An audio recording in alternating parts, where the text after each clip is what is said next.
This video will cover number 4 on page 53 of your student journal. I rewrote it on a separate page. In this equation, we have 2 variables, so we just need to pay attention to what they want us to solve for. They want us to solve for y. So when we go ahead and write our proof, we want to make sure we're getting y by itself on each side of the equation. So I'm going to go ahead and set up my proof.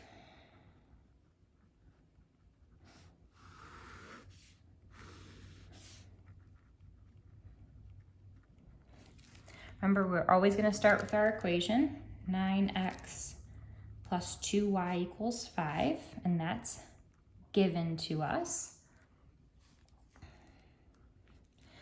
So if I need to solve this for y, I need to get rid of the 9x that's on the left side of this equation. So I know I'm going to have to subtract 9x on both sides. But instead of just writing minus 9x, remember in my second statement, I need to rewrite what I have first. And now I'm going to show my subtraction. And so when I subtract something on both sides of my equal sign, I used the subtraction property of equality. In statement 3, I'm ready to go ahead and do the subtraction and simplify. So these cancel, and on the left side, I'm left with 2y. Now be careful, 5 and 9x are not like terms. So I can't do 5 minus 9x. So I just leave it as 5 minus 9x. To go from here to here, I simplified, right? I canceled my x's and I simplified, so that's substitution.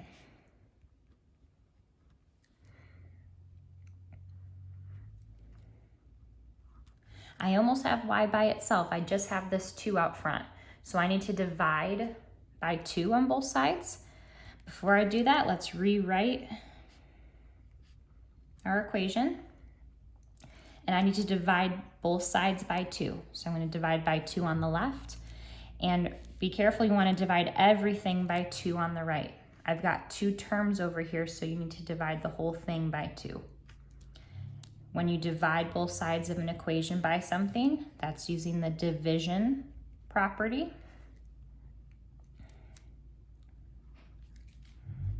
Now I'm ready to simplify and do the division. So those 2's cancel.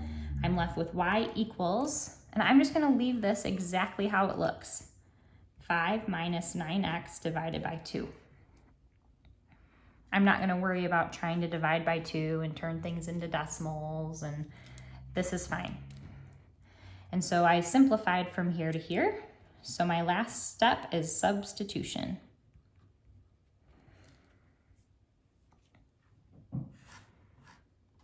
All right. The last problem we're going to do is number 6 in our journal. This is on page 53.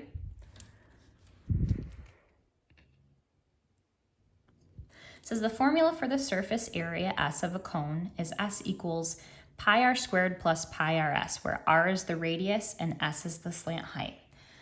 Watch out, we've got 2 different s's. We've got an uppercase S for surface area and a lowercase s for slant height. So we treat these as different variables. We need to solve the formula for little s, justify each step. When we justify each step, we're gonna write a proof. After we do that, we need to find the slant height of the cone when the surface area is 113 square feet and the radius is 4 feet. We'll worry about that later. First, we're gonna go ahead and write our proof.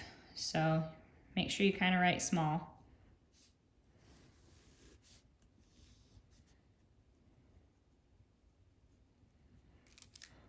Okay. And remember, we're going to start with our equation. So we have the surface area is equal to pi r squared plus pi rs, and that's given to us. We need to solve for little s, and so I want to get rid of this term here that's on the right side of my equation. This is a positive amount because there's no minus in front. So if I want to undo this, I need to subtract this pi r squared on both sides. So I'm going to write my second step. Remember, to show subtraction, I need to rewrite my equation. And I'm going to show that I'm going to subtract pi r squared on both sides. So when I subtract, I'm using the subtraction property.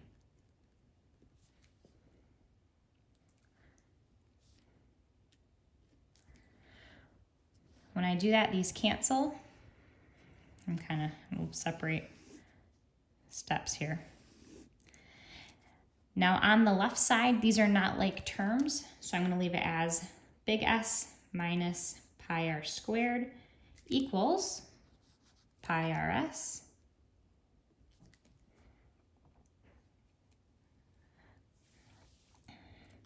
Now I want to get rid of this pi r in front of little s. This is pi r times s. So to undo that multiplication, I need to divide. I'm going to kind of run out of space here, but I'm going to try to squeeze it in. So we have to divide both sides by pi r. Don't forget to rewrite your equation though. So I'm going to divide both sides of my equation by pi r.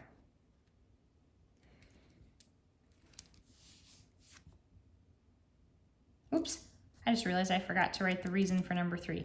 So I divided. Let me finish this one up. Division. Sorry about that. When I subtracted, I simplified, right? So that's substitution.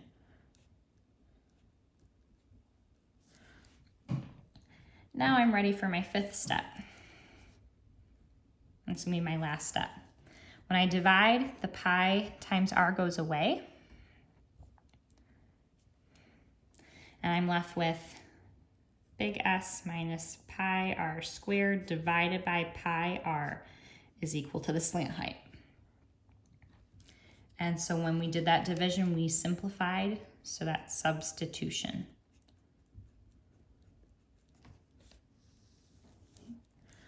So now I have this equation in terms of my slant height.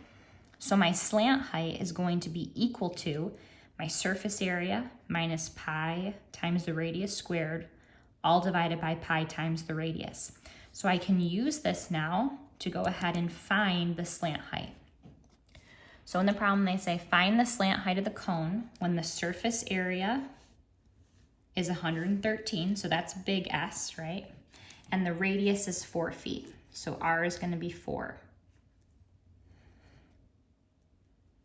So we're going to take our equation and plug these values in for S and R to find the slant height. So my slant height is going to be equal to my big S surface area is 113 minus pi times the radius squared. The radius is 4 all over pi times the radius. So pi times 4. So I just took these numbers and plugged them in. I'll do the top of the fraction first, so I'll just show you how to type this in case you're not sure. So I need to do 113 minus pi, I have a pi button, times 4 squared. And I'm going to round to the nearest tenth. So I have 62 point, I'll round to the hundredths and I'll round to the tenths at the end.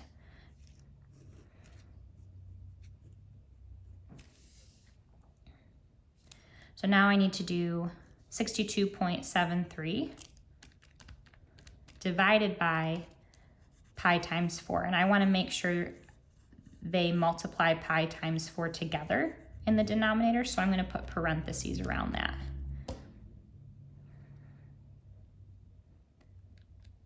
And I get about 4.99. So if I round to the hundredths place, the tenths place, that 9 will bump the 4 up to a 5, and I'm going to put 5.0 feet.